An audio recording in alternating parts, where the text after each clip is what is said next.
Kun raadiyoo sagalee Oromooti. Raadiyoon sagalee Oromoo torbanitti guyyaa 3 wixata roobii fi sanbata galgala keessaa sa'a 7 hamma 7 walakkaatti kan isiniif darbu. Tamsaasni dambalii gabaabaa meetir baandii 16 yookaan kiiloo heerzii 17,850 fi karaa intarneetii oromovoice.org darbu kun amma jalqaba. Kun raadiyoo sagalee Oromooti. Kun sagantaa keenya Ebala 11 bara 2016 akkam jirtu dhaggeeffattoota keenya har'a qophii hundeef Oromia Insight qabna. Hundee keessatti walaloo sirna awwaalchaa Artisti Admaasuu Birhaanuu irratti dubbifamee ture isniif dhiyeessina. Oromia Insight keessatti immoo gaaffiif deebii Dr Asaffaa Jaalataa waliin taasafame isniif dhiyeessina. Ankanis keessummeessituun Lalisee Wadaajooti amma garuu nutti isin dabarsa. Akka mooltan oduu saatii kanaaf qabnu sin dhageessisaa annaa basaa waq jiraate. Hidhamtoonni siyaasaa Oromoo xollaa jiran dhukkuba adda addaatiin rakkachaa fi gidirfamaa akka jiran beekame. Barsiisota, hojjettoota mootummaa akkasumas barattootaa fi dargaggoonni 7,000 ol ta'an hidhamanii akka jiran odeessinu ga'ee addeesseera. Hidhamtoonni kunneen murtii bulchiinsaatti darbeen guyyaa 90 akka hidhaman ajajamanii guyyaawwan 90 kana otoo hin sochoone eegama leenjii dabballummaa isaaniif kennamu akka fudhachaa jiran beekameera. Naannoon isaanitti argaman xollaa rakkina adda addaaf kan saaxilame waan ta'eef hidhamtoonni wal'aansa fayyaa dhabanii rakkoo gidirfamaa akka jiran odeessinu ga'ee addeesseera. Waa'ee kanarratti gara booda gabaasa bal'aa qabna. Waggoota 18 manneen hidhaa Itoophiyaa garaa keessa gidirfamaa kan turan obbo Sanyii Bakkalchaa torban darbeedhaarraa hiikaman. Obbo Sanyii Bakkalchaa hidhaarraa kan hiikaman waggaa 18f hidhaa Oromummaa isaanii irratti hundaa isaanii irratti darbe eega fixanii booda Ebala 5 ta'uun beekameera. Obbo Sanyii Bakkalchaa toleera sababa Oromummaa isaaniitiin kan hidhaman qofa isaaniin turre. Obbo Sanyii Bakkalchaa ilma isaanii Faayisaa Sanyii wajjin hidhaa keessa akka turan beekameera. Obbo Sanyiin hiikaman malee mucaan isaanii ammallee maneedhaa akka jiru odeessi nu ga'ee addeessee jira. Diddaa Oromootiin raafamaa kan jiru mootummaan Itoophiyaa yeroo ammaa kana dargaggoota Oromoo hojii qabsiisuu sababa jedhuun olii gadi kaachaa akka jiru beekame. Godinaalee Oromiyaa fi aanaalee jiran keessatti yaaddoo hojii dhabdootarraa kan ka'e marii koree manaajimeentiif seektaroota adda addaa irratti muddamanii akka jiran odeessi nu ga'ee addeesseera. Diddaa Oromiyaatti uumamee walqabatee hojii dhabdootatu kana kakaase sababa jedhuun yeroo ammaa kana dabballoon Opiidoo muddama guddaa keessatti argamu. Seektaroonni adda addaas hojii dhabdoota gandoota garaa keessa jiraniif hojii baasuudhaaf yeroo ammaa kana dhama'aa jiru jedha odeessi nu ga'e. Hojii dhabdoota yeroo ijaaranis toora Opiidoo qabsiisaa akka deeman odeessi kun addeesseera. Haga caamsaa 30tti hojii dhabdoota hojiitti galchina kan jedhus karoorri ba'ee olii gad fiigaa akka jiran odeessi nu ga'e kun dabalee addeesseera. Dhumarrattis oduun istuudiyoo adda seennee nu ga'e akka hubachiisutti barattoonni Oromiyaa Yuunivarsiitii kan injiinaringii waggaa 1ffaa miidhaaf roorroo yeroo adda addaa irra ga'aa jirurraa kan ka'e barumsa guyyaa har'aa dhaabuu isaanii beeksisaniiru. Barattoonni kun akka jedhanitti waraanni mooraa keessa buufatee jiru guyyuu miidhaan isaanirraan ga'aa jiru ulfaachaa dhufe. Sababa kana balaaleffachuunis barumsa isaanii akka dhaaban beeksisaniiru. Uummata Oromoo waan mirga isaa gaafateef tajaajila adda addaa dhabaa akka jiru beekame. Akka odeessi nu ga'aa jiru hubachiisutti bishaan ibsaa dabalatee tajaajilli adda addaa Oromiyaarraa akka citu kan godhame beekaa itti yaadame uummata adabuufi. Magaalota diddaan keessatti jabaa ture kan akka Amboo, Burraayyuu, Walisoo fi bakka adda addaatti yeroo ammaa kana bishaan ga'aa akka hin jirre beekameera. Magaalota akka Adaamaa, Shaashamannee, Shaalaa, Arsii Nageellee, Mooyyaalee fi kan kana fakkaatan keessattis tajaajilli bishaaniif ibsaan ga'aa akka hin jirre hubatameera. Kun immoo akka keessa beektonni saaxilanitti beekaatti yaadame uummata adabuuf kan godhame. Haa ta'uti uummata Oromoo tajaajila yeroof jedhee mirga isaa gaafachuu hin dhiisu jedha odeessi nu ga'e. Sababa kanaan diddaan uummataa ammallee karaa adda addaa finiinaa akka jiru odeessi kun dabalee addeesseera. Oduu isaati kanaaf qabnu kanuma qophii keenya fi waliin nagaan nu tura.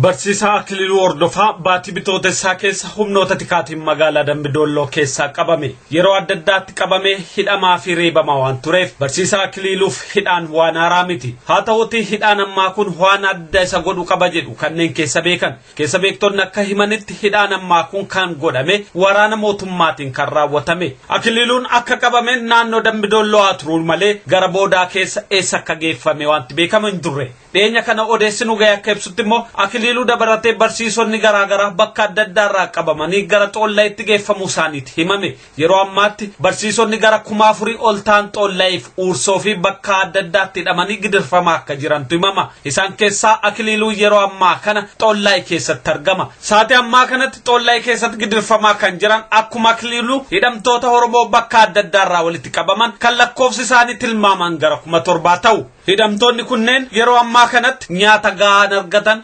wal'aansa fayyaa gahaan argatan, guyyaa 90 akka hidhaman murtii bulchiinsaan isaanitti darbe fudhatanii uffata kaakii wal fakkaataa uffatanii lammii firarraa fagaatanii guyyaa bilisummaan dhufee hidhaadhaa ba'an eeggachaa jiran. Waa'ee mirga namoomaa waan dubbatamuu qabu. Naannoon keessa oolanii bulan qulqullina waan hin qabneef dhibee adda addaaf saaxilamanii jiran. Namoonni hedduu guyyuu otoo kufanii mul'atu. Wal'aansa gahammoon argatan. Wal'aansas qorichas tajaajila hundas kan to'atu kan hordofuuf kan ajaju humnoota tikaa naannoo sana jiran. Keessaayyuu lammiiwwan dhalattootaan Tigraay ta'anii hidhamtoota 7,000 ol ta'an kanneen xoollaayii keessatti argaman kanaaf leenjii kanneen kennan naannoo Oromiyaa adda addaarraa kan walitti dhufan namoota gara 100 ol ta'anidha. Isaan immoo qaamolee nageenyaa sadarkaa aanaa godinaaf naannoorraa walitti dhufanidha. Haa ta'utii dhimma murtii kennuu irratti waan tokkollee gochuu hin danda'ani. Sababa kanaan barsiisota akiliiluu hordofaa dabalatee hireen namoota 7,000 ol ta'an xoollaayii keessatti argamanii diddaa qabsoo Oromoo humna weerartuu Oromiyaa keessaa axaa'ee baasuu kan eeggatudha jechuudha.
Waldaan deeggartuu Oromiyaa Awustiraaliyaa walga'ii mirga namoomaa Awustiraaliyaa Melbourne keessatti qopheessuutti jira. Walga'iin kun Ebala 16 kaasee haga 17tti Melbourne keessatti gaggeeffama. Walga'ii guyyaa lamaa kun dhimma mirga namoomaa Oromoo, dhimma baqattoota Oromoo fi haala Oromiyaa irrattis yaada ijaaraaf furmaataa ni dhiyeessa eegama. Walga'ii kanarratti falmaan mirga namoomaa Dr Trevor Truman Ingilizirraa Awustiraaliyaa dhufuun hirmaatu. Dr Trevor Truman waggoota 30 oliif dhimma Oromoo irratti xiyyeeffatanii hojjechaa jiraachuun isaanii kan beekamu. Dr Trevor Truman bakka argamanitti walga'iin yookaan fooramiin guyyaa lama gaggeeffamuuf jira.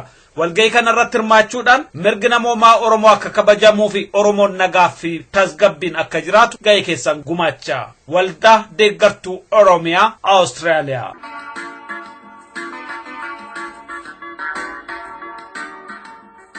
Qophii Hundee.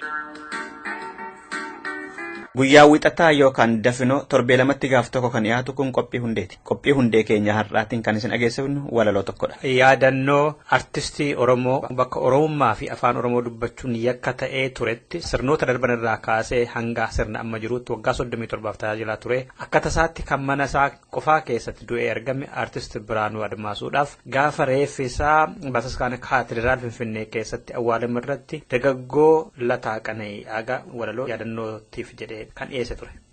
Deemsa keenya horiif kan abdiin eeggannu meeqa buutee kattaa dhaloota har'aabbee godhuu booyyee miti guddaas dabalataa maal si goone nuti maali badiin keenya maaliif nu moggaas dhaqee warra meenya kan boon biyya dhaalee seenaa kufe kaasu, kan maatiif saba isaa rakkoo keessaa baasu, kan dhugaaf jiraatee hundee sobaa raasu. Biqiltuu ladeentuu biyyatti miidhagdu, xobbee bara isheerraa mul'ata gurguddaa gudunfattee qabdu. Hayyuu dungoo ibsuuf harka isaarraa dhatu qal'ansitee nyaattee, kan maatiin maratteedhaan ija keessa laalu meeqa biyyoo filaattee. Isa kaleessaatiin marumaan gaddaatiin boonyee hirkinfannee kunoo arras guddaa tokko arras jabaa tokko sittaachuu dhufne. Ajimee abbaa biyyaa, ajimee nama guddaa, abbaa aartii Oromoo, artistoota hundaa. Shaamaa aartii ta'ee, shaamaa dhalootaa ta'ee, otuu bakkee dhibuu guyyaa jooraa oolee qola isaatti galee ciisee achiin kan hafu. Bara hin jirre, bara dukkanaayuu aartii kan jiraate, ajimee abbaa lataa abbaa ofii nama keenya laate. Ajimee abbaan gosa, ajimee abbaan gosa. Nooti nan jiru daa'ima garee nutti mira qoosa. Ajimeen maal ture? Otuu dhalootarraa, otuu Oromoorraa kabajan argatiin, otuu qabbaneeffatee gaafa saba isaatiin dhume, saba isaatiin dhume otuu ofii dinagdii. Saba isaatiin dhume otuu ofii dinagdii sireema gaarii tokko irrallee to'afatee rafee. Irraa nyaanne malee, irraa dhumne malee mangaagaa guuttannee guyyuma tokkollee yoo maqaa isaa dhoofne tola isaa dubbanne. Ajimeen maal ture? Maaf darbe lubbuunsaa? Eenyurraa nageenya maalidha cubbuunsaa? Aadaa sabuu keenyaaf kunca'ee darbee kan nu buuse bu'aa nama dhibii keessaa namni akkasii tu'aa. Nu boonisiisuudhaaf, nu gammachiisuudhaaf goota rafee bullee akka malee ture duuti isaaf hin mallee. Har'as akkuma durii mirkaneeffannee irra garjabummaa du'aa silas waanti garaa hunda akka garaadha. Ilaalee jarana silaa yommuu lubbuun jirru waliin iyyaafannu hoomaas waliin boonu meeruma duunetti illee maqaa walii dhoofnu. Jiraatu akkas boona yoo jedhan hunduu akka waajaa dhuguu kumee oom nyaata reekuma du'ellee mee maarsinuu laata. Erga yeroon darbetti maqaa meeqaatamni itti haamuu qabu goota keenyaa jennu si jaallanna jennu si kabajna jennu silaa wabbaafateera doon hunda ga'u. Abbaa hunda keenyaa adime abbaa lataa dungoo aartii Oromoo riqicha dhalootaa nan dubbatuun jedhiin naaf galatuun jedhiin oliif gadi joortee dhangaa yaadaaf sammuu ittiin nu soortee. Gaafa kaan barataa, gaafa kaan barsiisaa, gaafa kaan daldalaa, gaafa kaan abbaangoo, gaafa kaan atileetii yookaan qotee bulaa, gaafa kaan wallisaa, gaafa kaan dhukkubsataa, gaafa kaan dooktara saba Oromoo gammachiisuuf waan ittiin ta'in ni maaluma jira. Hanga harri baabdutti oliif gadi joortee bifaan urgoofsitee akkatti jiraatanii urgoofsitee. Har'a miti kan kee galmee yoo ilaalle duubatti deemnee waggaa 37 dura yommuu namni hunduu afaan waliin beekne. Kaleessa irra miti kaati kee fagoodha laga qaxxaamuree Oromoo taphumtuu bara yakkaa ture. Baraka bineensaatti lubbuun adamsamte jaalala saba kee jilbibbiidhaan deemte. Otuu harka laatiin otuu abdiin dhufiin bara meeqaatamaa ati guddaa keenya dacheetu si beeka seenaatu si hima. Adimmi abbaa abdiitiin effataa namaa. Ati Oromootiin mana guddaa ijaartee ofii teessee bakkee sirraa nyaannee qilleensi nyaachisii namni nurra jira kan kee. Iyyaafannaa dhabdee nurraa deemuun keessatti lollaan miti. Gatii nyaachuu taane dumaatan deebisii nurraa qabda ati. Warra aartiif jecha warra qubeef jecha obbaafatanii nuni matiin maaloo akkaataatti turte yoo si gaafatanii. Ogumaan dhufumanni waan ta'e illee gungurii qofaatti malee nuni matiin qolisimoota sinii baas dargannoo baatti. Silumaa kunoo warra sinabuu keenyaa nu gallee irra hidaatti nuni matiin maaloo sheebba firii sabaloo fayyadee bidaatti.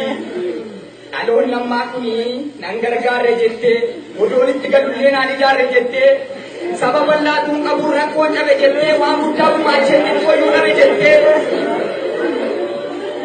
kaaniin silga ta'een kaaniin baaduu ta'een kaaniin itittuu ta'een ofii bu'e jettee mana hidhanii keessatti qofaa du'e jettee.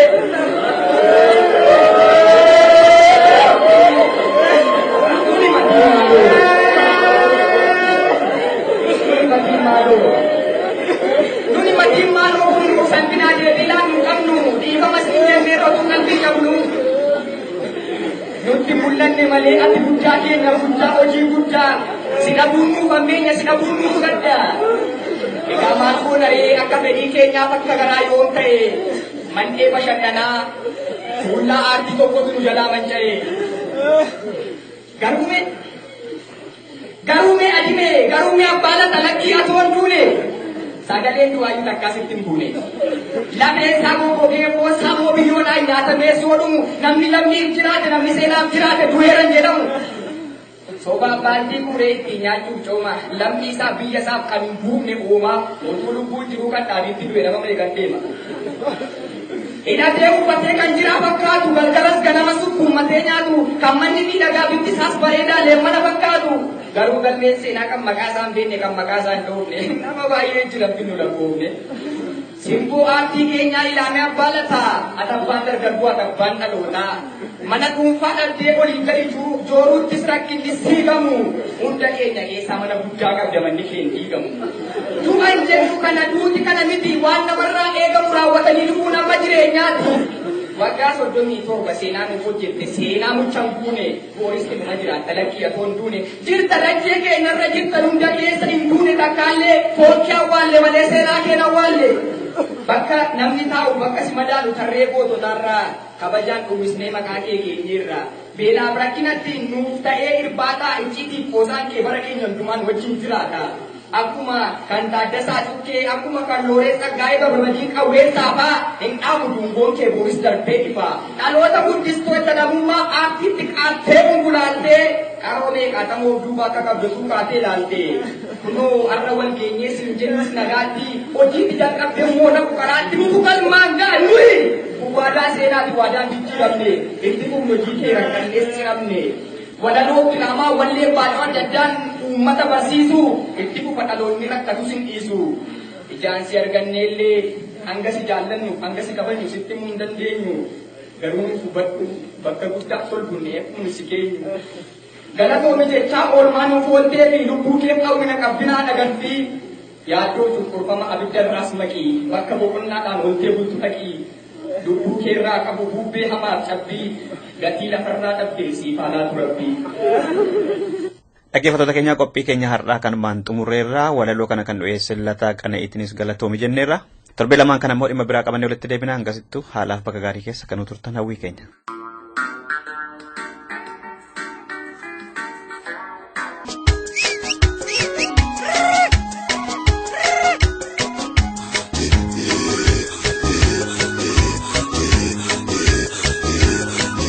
This is Oromo Voice Radio English program. Oromo Voice Radio is broadcasting to Oromia at 16-meter band or 17,850 kilohertz or on oromovoice.org website. OVR broadcasts Oromia Insight program every Monday for 15 minutes at 7:15 p.m. Oromia local time.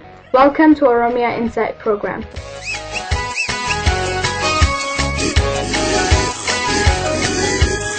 Welcome to Oromia Insight. My name is Ali Galato.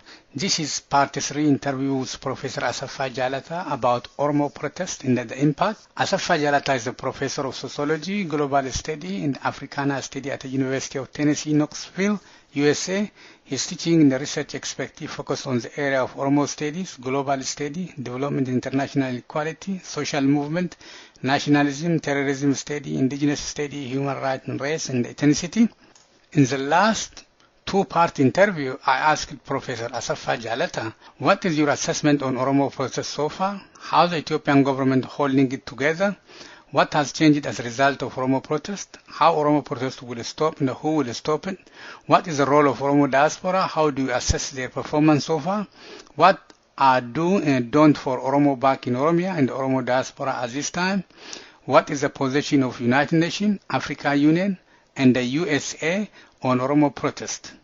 Today, we look at who is the Oromo leader at the moment if the international community would like to meet, what is the capacity of Oromo political and the civil organization, do you think Oromo is ready this time, what is the key performance indicator, do you think this government will fall soon, if so, what will happen? It is the last part of the interview. I hope you will learn something out of it. Who is the Oromo leader at the moment if the international community would like to meet? At this moment, it seems that the Oromo protest movement has networks of leadership that reflect the Oromo democratic tradition. These networks of leadership have emerged under very dangerous conditions where there are no freedoms of expression and association or organization. They have learned how to organize themselves, clandestinely to protect themselves from the fascist regime of Ethiopia. Because of the democratic tradition, Oromo activists in their networks do not believe in one leader, but they believe in the rule of law, in which the leader or leaders are required to be accountable and transparent. If the international community is looking for leaders such as Menelik, Haile Selassie, Mengistu, and Mallas, they don't find such leaders in the Oromo society.